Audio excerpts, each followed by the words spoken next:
Qu'est-ce qui fait que les catastrophistes climatiques se trompent sur le CO2? Ah, plus de CO2 est bon pour la planète.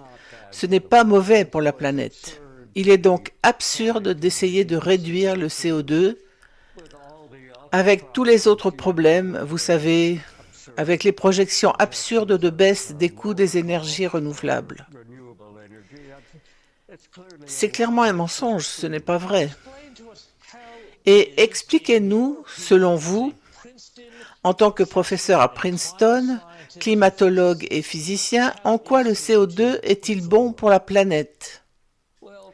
Eh bien, tout d'abord, si vous regardez l'histoire géologique, et vous avez beaucoup de bons géologues ici, en Australie, qui ont souligné ce point à maintes reprises. Nous sommes actuellement dans une période de famine du CO2 par rapport à ce qui est normal pour les plantes. Et pratiquement toutes les plantes, si vous leur donnez plus de CO2 et beaucoup plus, se porteront mieux.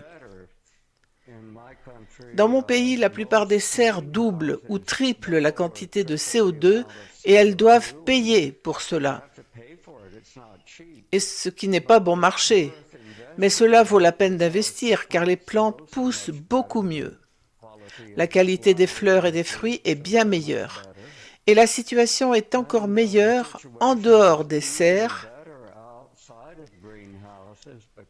car en plus des avantages que vous obtenez dans une serre, où vous disposez de beaucoup d'eau, vous obtenez une résistance à la sécheresse, ce qui est particulièrement important en Australie, qui compte de vastes zones assez arides. Et si vous regardez depuis les satellites, l'Australie est un modèle de verdissement pour le monde entier, en particulier l'Australie occidentale. Il est donc incroyable qu'ils aient réussi à transformer ce gaz bénéfique, qui fait partie de la vie, en une menace.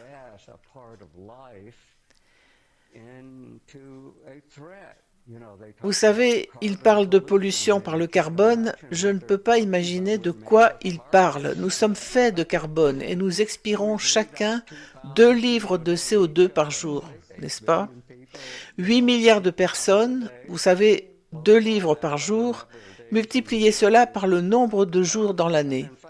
Et en fait, beaucoup d'entre eux disent que ce sont les humains qui sont le vrai problème, pas le CO2, qu'il y a trop d'humains et qu'il ne peut vraiment pas y avoir plus d'1 milliard d'humains dans le monde.